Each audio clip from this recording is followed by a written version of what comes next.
And we're back with another episode of Conversations and Connections, again, the official podcast of the Family Crisis Center of East Texas. I'm Stuart Burson, the prevention coordinator for the agency. Glad you could join us today. And today in the hot seat, we have Verna Hayter. Hey, Verna. Hi. Hey. Now, Verna is in charge with our Transitional Housing program. And Verna, what we've been talking about is, a lot of times when people think of the Family Crisis Center, they probably think of the safe house or they think of the thrift store. Yeah. And they don't know about all these other programs that we have available for folks. So I'd like to kind of talk about the Transitional Housing program today. And I guess, first of all, what is your official title here? Well, it's the Self Sufficiency Advocate. Okay.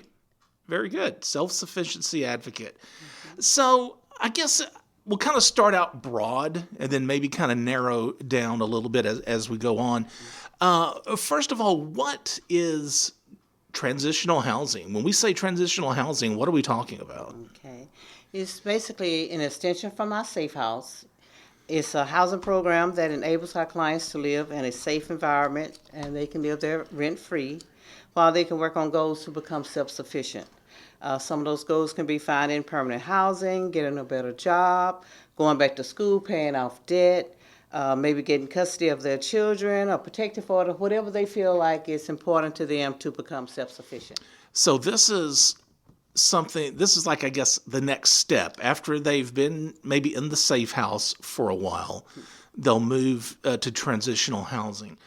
What qualifies them to go to transitional housing? I would assume not everybody goes to transitional housing. No, well, of course you have to be an adult, and it can be with or without children, and you have to at least be employed for 6 weeks. We have some of our clients that come into our safe house that just already have a job, so okay. They're definitely on the list. Then we have some that comes in and get a job, but they have to at least have 6 weeks of experience on work.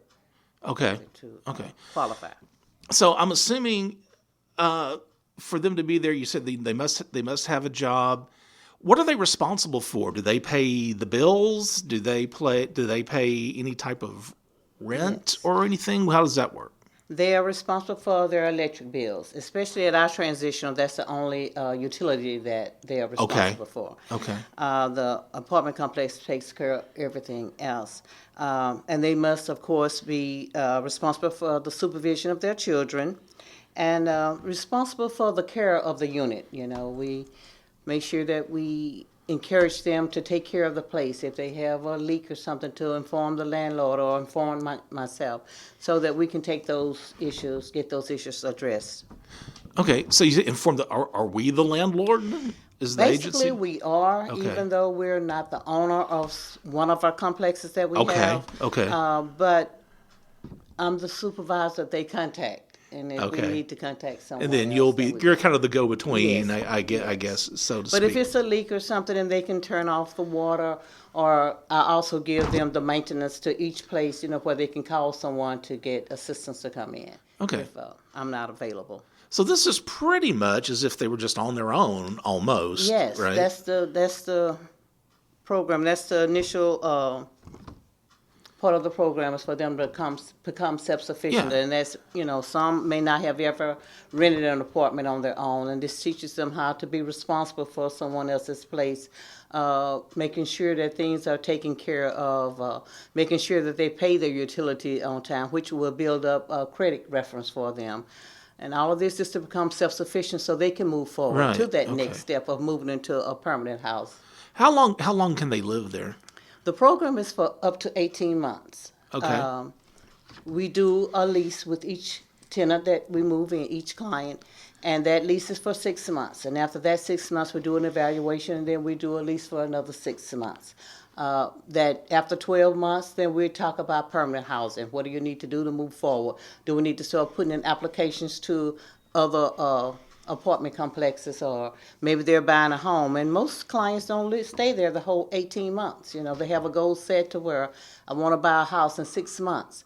and they are working towards that goal. They may be there for a year, because Sure. if they're there for the whole 18 months, then it's time for you to move out. Have you made preparations to move into another place, and things like that. Now, So, what happens in 18 months if they haven't, let's say if they've kind of drugged their feet a little bit and they may not have ready plans? well, it's case by case. Okay. It depends on what the Sure. circumstance is. Sure, sure.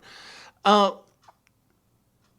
how many units do we have? Like, how many living units are there available for transitional? Right now, we have 25. We have Wow. Okay, I did not realize it was that many. we do. We have 25. We have 14 in one apartment complex. We have 7 in another complex, and we have 4 in a complex in Nacogdoches. Okay. All right. Right now, we only have 18 that's occupied, but we're working on 7. We are renovating 7 of our units. They're going to be brand new and Okay. upgraded and all of that. Well, great. And it's safe to say that the transitional. I mean, it's not.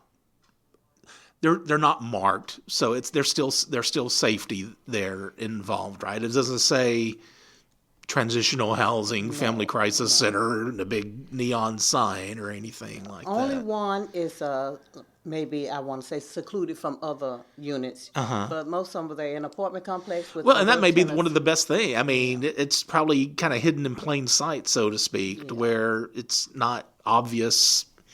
Maybe they are what they are. Yeah. Okay. Yeah. All right.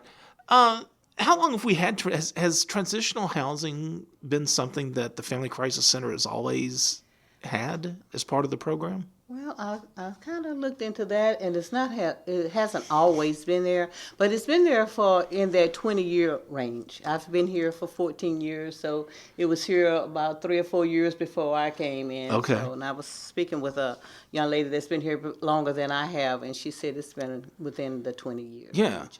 Okay, great. While someone is in transitional housing, do they still have to check back in with you on a regular basis?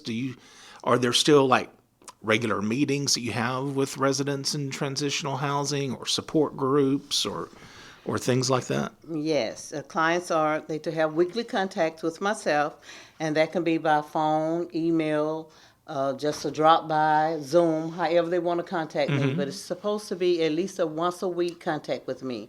Now we do have support groups. So if they attend that support group, that's a contact. If they come to counseling, they can stop by my office and Sure. leave a message at the desk if I'm not in or something. But it has to be a contact with me. There's a supervisor, so for that to be documented. Okay. Do you find the program? I guess what I'm looking for is like how high is the success rate of this program? Do you have some residents who just can't do it, or they don't do what they're supposed to do? I guess I don't want to say fail because I don't think that's the proper word, or aren't successful. Well, So some are not at that place. They may when they're especially in our safe house.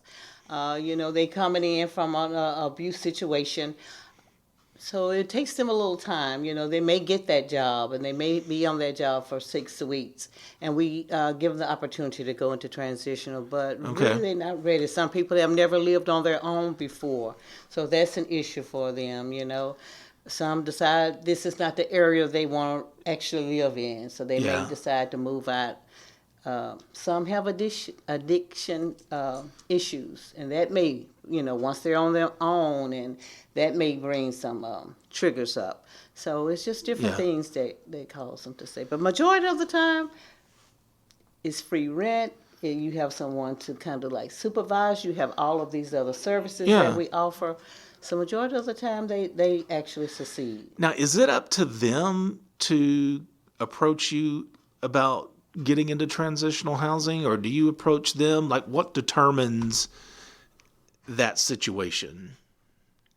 Well, Like, would there be someone? Well, they're not even going to qualify for transitional housing. when we do the initial intake, Is, we're doing an assessment, and we let them know what services that we offer. Okay. And so we let them know that transitional is an option for them, whether they're in a safe house or whether they're outreach client. That same service is offered to each one of our clients. Okay. Okay. So we present that to them, and if they are living with family or leaving an abusive situation, there might be opportunity for them to move forward on their own. So it's an option for pretty much anyone It's who an comes option into the yes. agency. As long as you're a client of the Family Crisis Center and you have employment. Would you be able to tell me, I guess, what percentage wise of residents who are in our safe house go on to transitional housing? I mean, would we say half of them, a little more than half? What? I would say at least half of them, because it's definitely an offer to our safe house clients, because they are considered homeless. So they're our first priority, is to get them from safe house into permanent housing. Now, does someone have to be in the safe house first to go into transitional No, housing? they do not. Okay. This service is offered to outreach. If they come in, there's an outreach client. Like I said, if they are living with parents, or if they're leaving in an abusive situation, and they may have to leave that home, and they come in, but they may not want to come into the safe house, So that's an option for them. Transition would be an option for them. Right. Can you think of anyone who just really stands out to you as being a success story? I know you can't name names or anything, but is there someone that comes to mind that they really, transitional housing has just really helped them and they've proven to be a great success? I have several. That's good. I have several clients that came. I had one recently that was in transitional. She stayed almost her 18 months. She was able to get a job transfer to another city. We connected her with a shelter there, which had also housing options, maybe not transitional, but housing options, to where they could have paid her rent up for several months while she gets relocated in that area. So her job transferred to another city. She was hooked up with another agency, and she is doing fantastic. Excellent. Well, that was going to be one of my other questions, is if someone doesn't want to stay in Angelina County or Nacogdoches County, but they're interested in transitional, are there other agencies in the state that we work with where they could go into a transitional program somewhere else? Yes. We have several transitional programs or different housing programs in our state that our clients can apply for. Okay. And most agencies work with us, and we work with them. So if they have openings there, contact us and let us know that if we are interested in that, if a client is interested in that city, that's an option for them. Okay. Earlier in the podcast, you said that you've been with the Family Crisis Center for 14 years. Yes. And that's probably one of the big, you have the big distinction. You've probably been one of the longest tenured employees here, I guess, right? Yes, I'm among the three. How did you find yourself at the Family Crisis Center? Well, I worked in retail, so I've always done customer service. Really? And I was offered this opportunity. I wanted to change, and so they had an opening, and I applied, and that was it. It was more like a ministry. I've heard of what was interesting. Okay. The work that was being done here, and it was just something that I wanted to do. Was a way for me to do a different type of service. This is more of a personal service, and then they started this program of housing, and I was offered that opportunity, and it's just been fantastic for me as well as the women that I serve. Excellent. All right. Are you originally from this area? Yes, I am. Okay. So this was your first foray to go into any type of social service.